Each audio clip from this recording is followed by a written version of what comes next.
Hello, everyone. Welcome to week 9 out of 10 for our life skills group that we're hosting at the Olin R. Wilson Health Center in Galax, Virginia. This week we're talking about health literacy and just kind of navigating best health practices, whether that's preventative measures, just kind of understanding ways that we can advocate for ourselves in a healthcare setting and making sure that we have all the tools to be able to talk to doctors and just be able to advocate for ourselves in a healthcare setting and knowing what we need to know as patients. So first of all, we'll just kind of start talking about what is health literacy and why is health literacy important? Why am I here this week talking to you guys about this?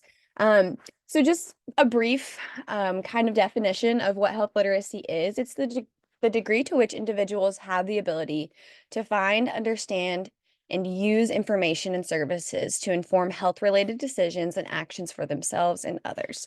So essentially what I kind of explained when I just introduced us to this week, just the ability for you guys to locate, understand, and then use any information, education, services that you're provided to be able to make your own decisions that are related to your health, but also ones for family members and people that you take care of, and just knowing, the information that you need to know in order to do that.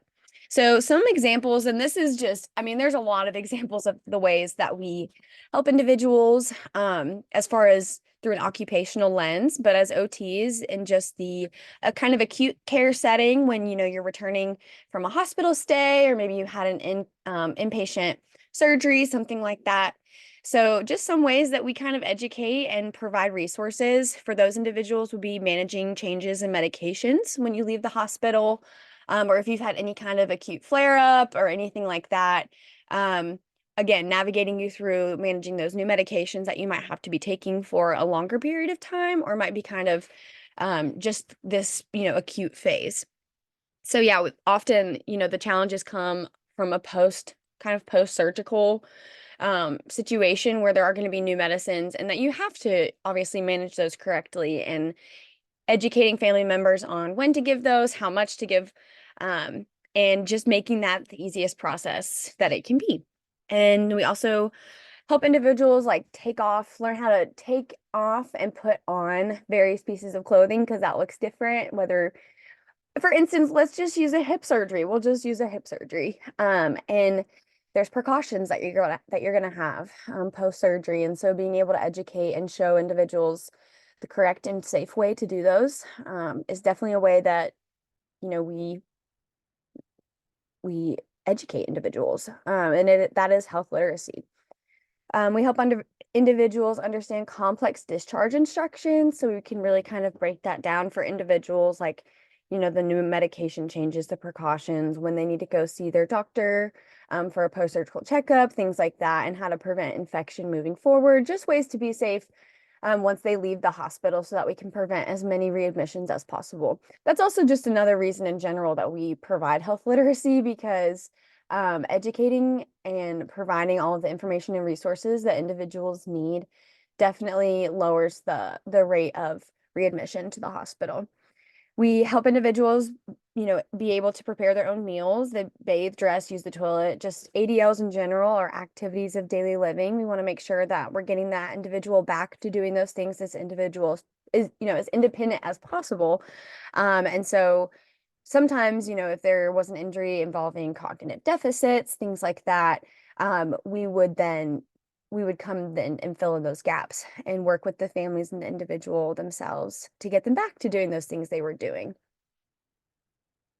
So there are some barriers to health literacy, and why health literacy is such an important, thing for us, not just as OTs, but healthcare in general. Specifically looking at rural communities though, and I definitely think we experience this just within our own clinic here at the Olin R. Wilson Health Center. I think all of the volunteers and staff, they do everything they can to bridge this gap, right? They want to provide the most and easiest access to healthcare that they can for the individuals that walk in and out of the door, but there definitely are, barriers. And I think communication is one of them. We have a huge Hispanic population. that we serve. And, there's a lot that gets lost in translation. This is something that I've kind of learned just at being a student.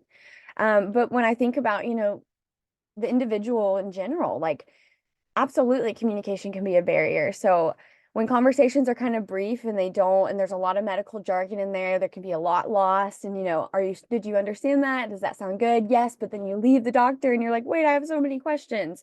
So making sure that, you leave the doctor with no questions, that you understand what they're saying. That's kind of where we step in and kind of break that stuff down for you. And another way or another kind of barrier too, I would say in the rural communities, and what the research also says is just the information alone, the materials, the handouts, the pre-surgical kind of requirements, all of the pre-op, post-op instructions, things like that. There's a lot of stuff there.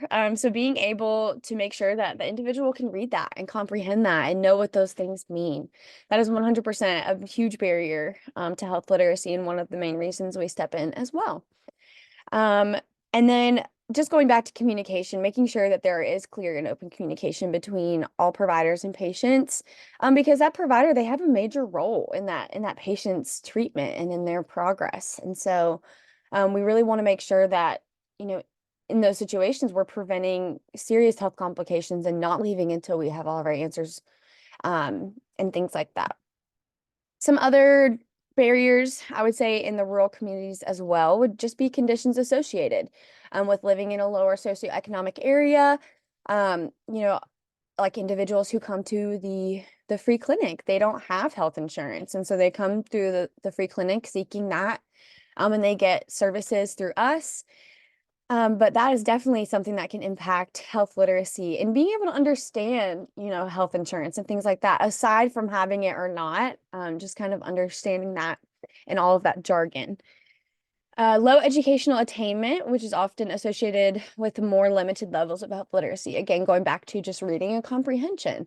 Not everybody can read. That's, kind of more common, I would say, in this rural community that we're serving. And definitely one of the things that you want to be keen to and aware of when you're working in these areas, and why we work in these areas to help bridge this gap.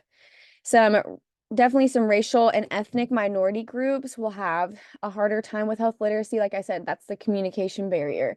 So having translators that are able to communicate with the patient and the doctor and making sure nothing's left, lost in translation, and that individual is leaving the doctor, feeling comfortable, they're safe, they know what they're going to do when they get home, they know what they need to do to take care of themselves. We skipped all the way to the head, or goodness, all the way to the beginning. But that can certainly hinder individuals from participating in health literacy. And then just a lack of resources in the area, and just access to healthcare in this area. Some individuals are driving as far as 2.5, even farther, to receive healthcare and special services and things like that. So just being aware of those things and how we can bridge the gap in providing those resources. So here are just these next few slides will just be some very universal kind of basic tools to just provide a little bit of health literacy in this setting. And so I just kind of give some recommendations for preventative health. That's one of the things we can do through health literacy, is making you aware of all of these kind of appointments or visits that you should be should see. Through the free clinic, we get to see a lot of specialists pro bono. It just kind of depends on your situation, but I've made kind of this grid here just so kind of a reminder of like how often we should be going, when we should go. So your primary care, you definitely need to go once a year to make sure that everything is fine and dandy. Obviously, you can see them as needed for any other health concerns, like getting medication refilled, follow-ups, things like that. But you can also get referrals to other specialty doctors through your primary care physician. So they're kind of your first stop. And then they can kind of refer you out. And then your dentist, you need to go at least twice a year. I'm very bad about this. I probably go once a year, but the correct amount that you need to be going is every 6 months, for, a cleaning checkup, things like that to prevent anything that would require a mouth surgery or any extra money out of your pocket. For vision, this is broken down by your age and how often you need to go. So you can see that once you get over the age of 55, 65, you should be going every 1 to 2 years. And then the OBGYN, once you hit, I would say if you're a woman, when you're 21, you definitely need to um, be getting a pap smear, things like that, regular checkups. But um, the older we are, the older we get, we definitely need to go once a year for a pelvic and or breast exam. Every 3 to 5 years, like I said, once you've had that first initial like pap smear when you're 21, that's when you should probably start going. And then you can go every 3 to 5 years after that. For your colonoscopy, men and women, they should be getting it every 10 years, beginning at the age of 45. There's a lot of, rectal cancers and things like that that can begin to show up due to all kinds of things, but there's a lot of preventative things we can do as well. But making sure that you're going to the doctor to get a colonoscopy every 10 years after the age of 45 is a really good way to kind of advocate for yourself and your health. For women, our mammogram once a year after the age of 40. More often, you're at high risk for breast cancer if it's in the family or runs in the family, but definitely go once a year after you turn 40. So, recommendations for preventative health. I would just say before you go, this is kind of what you can expect. You can expect scheduling online. Sometimes they have like a health portal, depending on the healthcare system that you use. There's a health portal that you can communicate with doctors and nurses and your whole healthcare team, or you can just simply call their number and schedule an appointment that way. You'll receive visit reminders either via text, phone call, your health portal, things like that. Your paperwork will either be filled out in person or previously like online. Sometimes I do like, all the check-in paperwork and things like that. And you can usually fill that in online through your health portal before you get there. But if not, they should have a hard copy for you to fill out. But this is, often asking like your medical history, what medications you're on, your allergies, anything like that that your doctors need to know.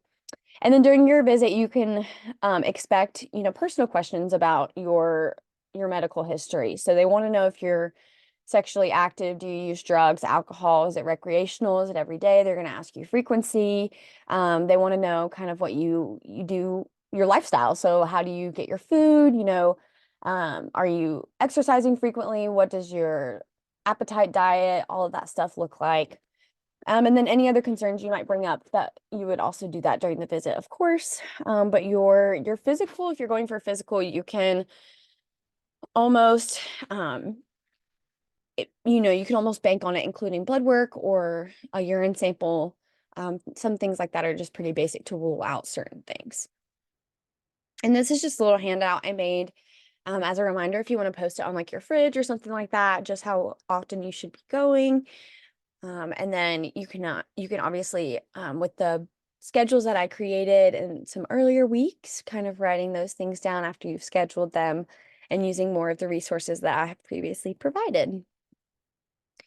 Another kind of important preventative, I guess, measure that you can take is understanding vitals. I think this is really important, not something we always consider, but if you know how to take your own vitals, if you know what your vitals should be, then you have a pretty good idea of, if something's going on or if it's not. And so this can help you detect any issues that, we might not be able to see at the surface, but might be going on, in our body. So like diabetes, hypertension, dehydration, things like that. There's a lot of things that our vitals can tell us. And so when we, take your vitals when you come in and we want to see what those levels are, it also can help provide us with a baseline. If we know what your baseline typically is and it's reading something else, vitals can definitely help us track things like that. And then just assessing your overall well-being, your blood pressure, heart rate, all of those things. There's things related to that. And our vitals help us understand where we're at with those. And also just motivates a healthy lifestyle or a healthy change in your lifestyle. And so individuals with diabetes or high blood pressure, they need to be taking their vitals, and they need to understand, correct values and things like that in order to make sure that they're safe. They're not sick, they don't need to, they're not in an emergency situation, things like that. So I put over here to the left just kind of some normal vital signs or what their ranges are supposed to be in adults. And so your temperature should really be around 98.6 degrees Fahrenheit. Your heart rate should be anywhere from 60 to 100 beats per minute. Your respiratory rate, so you should have anywhere between 12 to 18 breaths per minute. When we take your oxygen, we put the little thing on your finger. We like to see that number anything above 90. But I would say that the golden is 95 to 100. And then your blood pressure, 120 over 80. And there is fluctuation, but we want it as close to 120 over 80 as possible. And your doctor, your primary care physician, will tell you whether your systolic or your diastolic is higher and lower, or lower, and what you can do about that.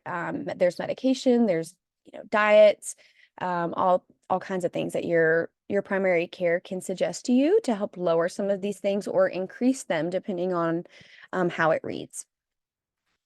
So next, and kind of like the last thing, I guess, are just providing you guys with some situations, some scenarios, like when is this like an emergency situation? When can I go see someone at the urgent care for this?